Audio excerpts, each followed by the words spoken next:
Salut à tous, la team OL, Thomas M. Show pour OL Fan TV. Très heureux de vous retrouver les gones pour une nouvelle vidéo. Et avant tout, j'aimerais vraiment sincèrement vous remercier pour la dernière vidéo. Vous avez été plus de 6000 à l'avoir vue, plus de 100 à l'avoir commenté. Vraiment merci beaucoup à vous d'avoir partagé cette vidéo, de l'avoir liké, même peut-être de l'avoir disliké. C'est le jeu aussi. Vraiment, le jeu aussi, c'est de débattre vraiment sur tous les sujets. Moi, je dis des choses, ce n'est que mon avis de supporter. Vous avez le droit d'avoir votre avis à vous. Et c'est ça qui est intéressant, cette chaîne, elle est faite pour vous. Elle est faite pour que vous puissiez débattre sur l'actualité de l'Olympique Lyonnais, même sur des cas individuels. Alors, je vais essayer de ne pas me faire renverser. Je suis avenue Jean Jaurès, les gones, pour ceux qui aiment bien un peu que je change d'endroit. Bon, c'est pas l'endroit le plus magnifique de Lyon, mais c'est dans le 7e arrondissement. Au bout de l'avenue, derrière moi, tout au bout, c'est Gerland. C'est-à-dire que vous en avez pour 2 ou 3 km. Tout au bout de cette avenue. Et juste derrière moi, c'est Saxe-Gambetta. Voilà, ça change un petit peu. Un quartier cosmopolite, mais plutôt sympa. Vous avez la Guillotière aussi pas très loin d'ici. Bref, voilà, c'était pour faire un petit peu le point sur ma situation de localisation, comme diraient les téléphones portables. En tout cas, vidéo, les gones, parce que demain, il y a un match importantissime pour notre club, pour notre équipe. Ce match contre le Zénith Saint-Pétersbourg en Champions League. C'est un match coup près. C'est, je dirais, le match du chaos pour les deux équipes. Parce que le Zénith Saint-Pétersbourg n'a que 4 points. Nous sommes juste devant. Et le vainqueur de cette rencontre prendra forcément une option pour la qualification de Champions League. Ou alors, s'il y a défaite pour le Zénith, eh bien, les compétitions européennes vont être très galères pour eux à obtenir. Il faudra jouer une finale du côté de Lisbonne. Et nous, voilà, s'il y a match nul et qu'on ne gagne pas, voire une défaite, eh bien, il y aura possibilité d'une vraie finale contre Leipzig, le 10 décembre prochain au Groupama Stadium. C'est pour ça qu'il faut absolument se l'éviter. Mais le déplacement au Zénith, c'est un déplacement périlleux dans des conditions qui se rapprochent de celles qu'on a vécues la saison dernière contre le Shakhtar Donetsk en Ukraine. Demain au coup d'envoi, il devrait faire -2 ou -3, donc des conditions glaciales. Les joueurs de l'OL vont devoir s'habituer très vite au froid, comme on l'avait fait la saison dernière. Mais on a cette chance, c'est qu'il n'y a pas très longtemps, il y a eu un épisode de froid et les joueurs ont pu s'entraîner dans des conditions un peu glaciales. Après, ce qui va un petit peu jouer sur les organismes, c'est cette fameuse trêve internationale qui a eu lieu où les joueurs finalement sont partis pour certains à l'autre bout de la planète, là où il fait un peu plus chaud, peut-être en Afrique. Donc ça va être un peu compliqué sur le plan physique, ça va être une donnée importante. Là où le Zénith Saint-Pétersbourg n'a pas à s'habituer, même si lors du dernier match contre le Rubin Kazan, j'en parlerai un petit peu après, les joueurs du Zénith ont gagné, mais dans des conditions très compliquées au niveau des conditions climatiques. Et d'ailleurs, Sergueï Sema, qui est leur entraîneur, a loué un petit peu l'état d'esprit, la mentalité de ces joueurs en disant que certains, notamment Wilmar Barrios, qui joue pour la Colombie, il a joué du côté de l'Amérique du Sud où il faisait très chaud. Tous ceux qui sont sud-américains ont joué dans des conditions très chaudes. Et puis en quasiment 24 heures, quand ils sont revenus sur le territoire russe, ils ont dû jouer dans des conditions extrêmes. Et au final, ils ont pu gagner. Donc vous voyez, c'est une condition mentale un petit peu. Ça montre aussi la détermination de ces joueurs du Zénith Saint-Pétersbourg. Et ce que aussi être capable d'apporter Sergueï Semak à cette équipe, même dans l'adversité, même dans des conditions très compliquées, eh bien, on arrive à trouver les ressources pour aller gagner à Kazan. Et gagner à Kazan, c'est jamais très facile. C'est même plutôt difficile. De toute façon, cette équipe du Zénith Saint-Pétersbourg, elle est quasiment imbattable dans son championnat, leader incontesté. Depuis le match contre l'Olympique Lyonnais, eh bien, où il y a eu ce match nul, 13 matchs se sont déroulés, 9 victoires, 2 défaites uniquement en Champions League contre Leipzig. Et 2 matchs nuls pour les joueurs de Sergueï Sema qui font franchement très forte impression dans leur championnat. Alors le dernier match, comme je vous l'ai dit, contre le Rubin Kazan, eh bien, leur entraîneur a choisi un 4-4-2. Pour moi, ça devrait être la même équipe à peu près. je pense dans les mêmes dispositions. Korzakov dans les cages. Défense composée, défense centrale de Ratitsky et de l'expérimenté Ivanovic. À gauche, De Santos, eh bien, qui devrait remplacer Yuri Zirkov blessé. Voilà, ça c'est un peu la mauvaise nouvelle côté Sergei Semak. Zirkov, international russe, qui s'est blessé avec la sélection et qui a un temps joué à Chelsea. À droite, on devrait avoir Karavaev. Au milieu de terrain, le milieu de terrain indéboulonnable, le double pivot Ozdoev, Wilmar Barrios. À droite, Kouzaïev. À gauche, Driussi, l'international argentin, attention à lui. Et puis, le duo quasiment intouchable aujourd'hui. Quasiment intouchable du côté du Zénith Saint-Pétersbourg. C'est le duo Dzyuba Azmoun qui fait vraiment des fortes impressions dans son championnat. Meilleur buteur du championnat et surtout de son équipe, c'est Dzyuba, l'international russe qui, selon son entraîneur, est un des tout meilleurs attaquants européens, qui est le meilleur attaquant du championnat russe. 10 buts déjà, autant que Moussa Dembélé. Et suivent derrière Azmoun, l'international iranien. 6 buts pour lui, c'est quand même une attaque à 16 buts en championnat pour les deux joueurs. C'est quand même énorme. Le meilleur passeur, tout simplement, Dzyuba. Il est buteur, il est passeur. C'est celui qui fait le plus de passes clés avec son équipe. 2,2 passes clés en moyenne par match. C'est très fort. 9 passes décisives pour Dzyuba déjà depuis le début du championnat. Et Azmoun, 5 passes décisives. On a un duo d'attaquants qui est absolument prolifique et incroyable depuis ce début de saison. Et puis une défense absolument intraitable dans le championnat russe. C'est peut-être l'une des défenses les plus hermétiques d'Europe. Elle a encaissé seulement 9 buts en 17 matchs. C'est quand même absolument hallucinant. Alors pour la conférence de presse de Sergei Semak qui s'est déroulée cet après-midi, alors il a pu constater que l'Olympique Lyonnais avait changé de coach. Waouh, évidemment, ils ont changé de coach. Et il a dénoté de très mineurs changements, notamment le milieu à 2, voilà, qui change un petit peu avec Silvinho. Il a dit qu'il faudra maintenir sa concentration pendant 90 minutes et surtout gagner. Mais là aussi, l'enfance des portes ouvertes, Lyon aussi veut gagner. Oui, les deux équipes veulent gagner. C'est là où ça va être probablement un match du chaos. Il a parlé de l'absence de Yuri Zirkov, je vous l'ai dit, Zirkov absent.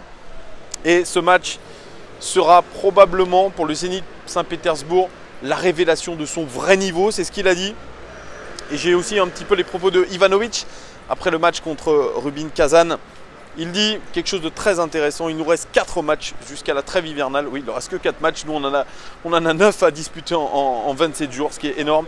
Et ils sont tous des finales. Le premier est le match contre Lyon, c'est un jeu de survie et c'est le plus gros match de la saison à ce jour. Nous devons être prêts et conscients de leur dangerosité. Lorsque nous avons affronté Lyon en France, la psychologie était beaucoup plus facile, mais nous sommes chez nous et nous devons être prêts dès la première minute. Nous devons nous donner à 100% pour la victoire. Ce match montrera si nous continuerons à jouer en Ligue des Champions. Gon, il y a un petit peu de bruit. Ça va être franchement un match compliqué. Alors il y a eu la conférence de presse de Rudy Garcia aussi. Tout à l'heure à 16h20, Moussa Dembélé aussi est allé en conférence de presse, mais pour tout vous dire, il n'a pas dit des choses très intéressantes. Même la conférence de presse de Rudy Garcia était pas non plus incroyablement, riche en enseignements, mais en tout cas, il estime que son équipe, que l'Olympique Lyonnais, grâce à ses victoires étriquées contre Toulouse et contre Nice dans l'adversité, eh bien, ça a donné des valeurs au groupe de solidarité. Ça a permis de vraiment de resserrer les liens entre les joueurs, il en est sûr. Alors, il part aussi d'un groupe soudé et sur l'absence de Memphis surtout, qui a été la question centrale des journalistes. Il a dit, écoutez, moi je peux le remplacer, Memphis. On a travaillé beaucoup devant le but et je peux vous dire qu'on a d'autres joueurs qui sont capables de remplacer les qualités de buteur et de créateur de Memphis Depay, notamment Bertrand qui revient bien et Maxwell Cornet. Ce qui est assez étonnant, c'est qu'il n'a ni parlé de Moussa Dembélé ni de Jeffrey Adélaïde. Jeffrey Adélaïde, c'est un vrai sujet actuellement à l'Olympique Lyonnais. Le joueur ancien du SCO d'Angers, qui a marqué son premier but avec nous contre Nice et qui, à cause de la sortie sur carton rouge de Marsal, eh bien, est sorti dans la foulée. Choix tactique, un choix beaucoup discuté. Le joueur d'ailleurs se pose vraiment des questions sur la gestion de son cas par Rudy Garcia. C'est vrai que c'est très étonnant. On a parlé pour justifier ça d'une double confrontation où il a joué 90 minutes avec la sélection Espoir et qu'il avait aussi un carton jaune. Et pour éviter qu'il se fasse expulser, voilà, on l'a sorti. Mais il a 21 ans, ce joueur, il est capable d'enchaîner les prestations. Il a surtout beaucoup de détermination. Et rappelez-vous, juste avant le match contre Nice, en parlant de Jeffrey Adélaïde, Rudy Garcia avait parlé d'un possible problème physique, d'une incapacité pour le joueur lyonnais à enchaîner des rencontres à 90 minutes. Il ne pouvait pas, il avait une baisse au niveau de l'intensité physique et c'est pour ça qu'il justifiait ses sorties.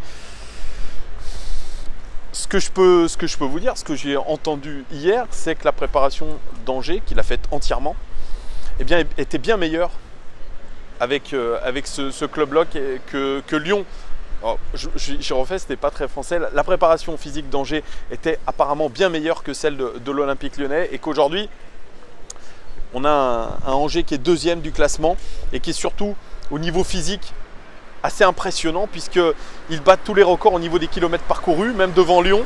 C'est pour ça que ça paraît très étonnant aux joueurs aujourd'hui que ce joueur eh bien, n'ait pas la capacité physique nécessaire. Moi, ça me rappelle un petit peu aussi la gestion de Lacazette par Unai Emery la saison dernière avec Arsenal. Très souvent, les supporters se demandaient, même les journalistes, les observateurs se demandaient pourquoi Alexandre Lacazette sortait systématiquement à la 60e minute de jeu.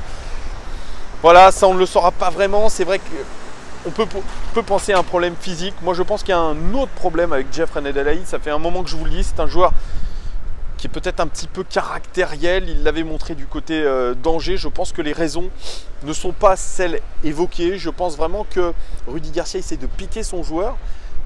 Mais la gestion de son cas reste quand même assez bizarre quand même. Voilà, déjà récemment, on a eu beaucoup d'anciens joueurs de l'Olympique de Marseille critiquer un peu la gestion de Rudy Garcia, notamment sur le fait qu'il n'explique pas pourquoi il ne sélectionne pas un joueur. Voilà, il est plutôt du genre à faire toc toc toc à la porte la veille d'un match en disant tu ne joues pas et en n'expliquant pas. Apparemment la méthode Villas-Boas c'est plutôt je vais expliquer le matin du match pourquoi je ne te fais pas jouer, pourquoi je fais jouer un autre joueur.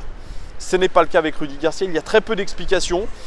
Jeffrey Adélaïde en tout cas eh bien, a demandé des explications à Rudy Garcia. Il en a eu mais voilà, on l'a senti quand même très agacé par rapport à cette situation là. Il devrait être titulaire demain, en tout cas, on l'espère.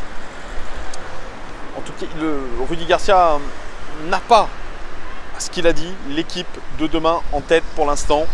Il attendra le dernier entraînement pour voir où en sont physiquement ses joueurs. Il dit qu'il pourrait y avoir du changement. Est-ce qu'il pourrait y avoir la rentrée de Maxwell Cornet? Est-ce qu'on va vers une titularisation forcément de Bertrand Traoré? Ça va jouer là-dessus.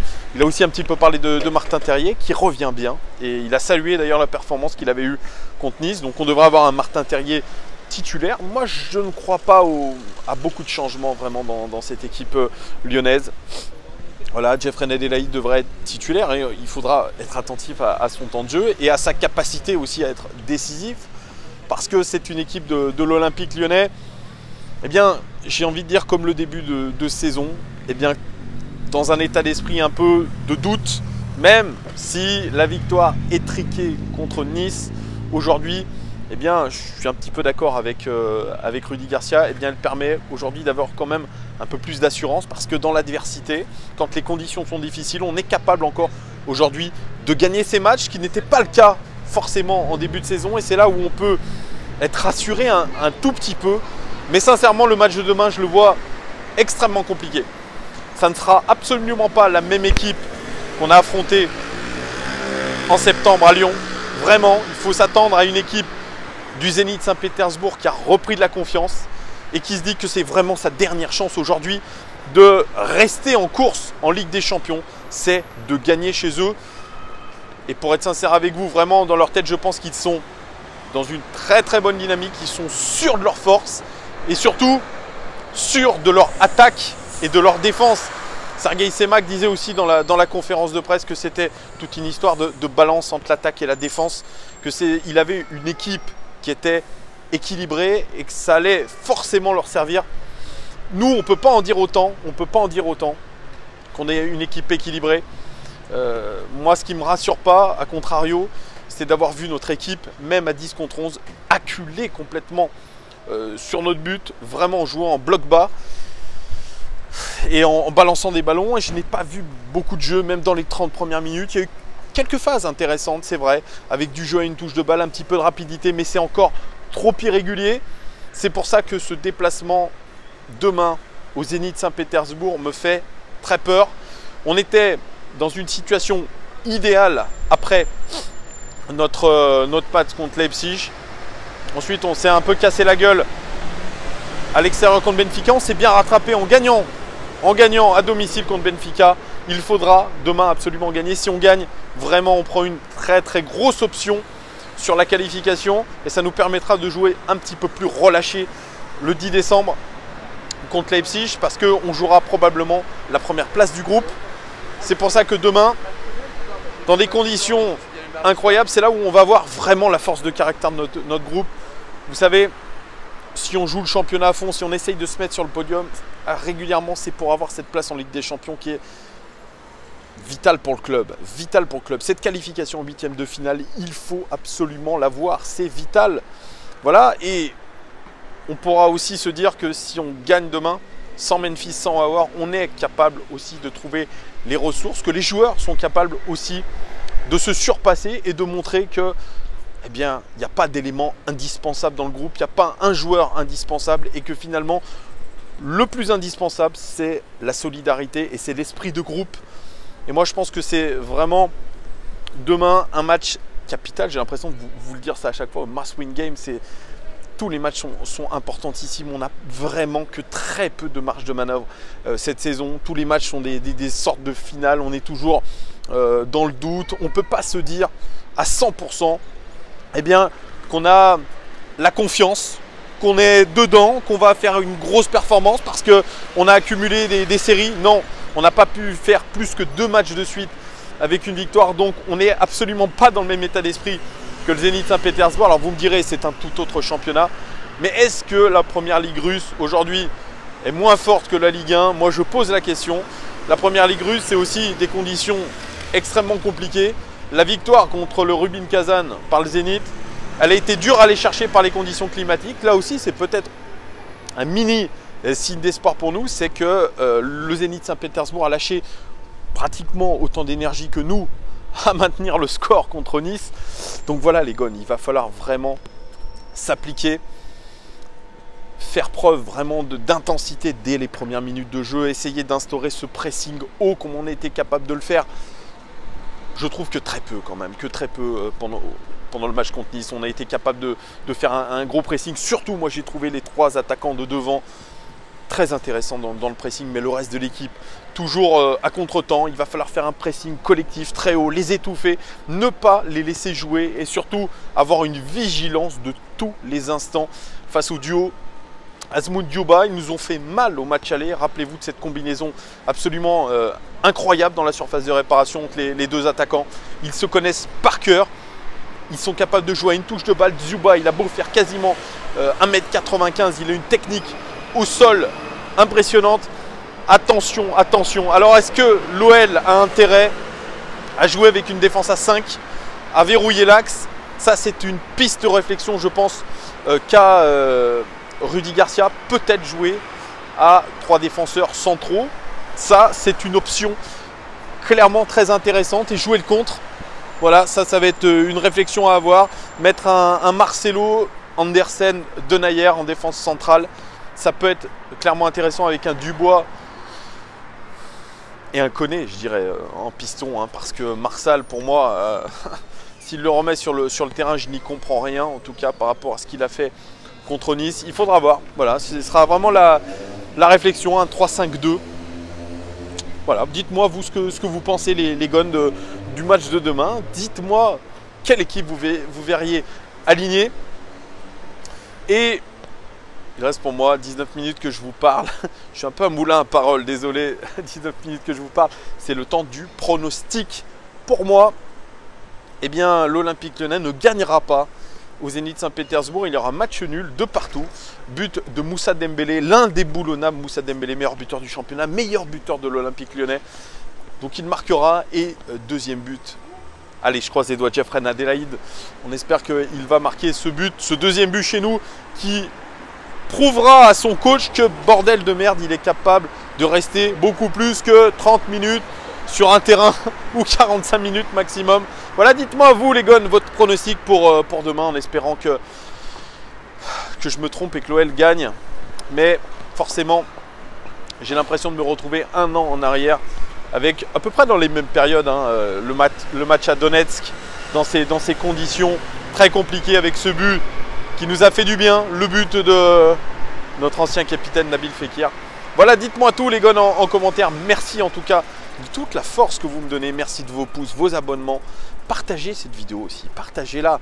Voilà, et merci vraiment de me suivre de plus en plus nombreux. On se retrouve les gars pour le débrief du match. J'espère que ça sera un débrief de soulagement. Voilà, je vous souhaite avant tout une très très belle soirée les gars. Je vous dis, eh bien, à jeudi. Ciao, ciao, ciao, ciao.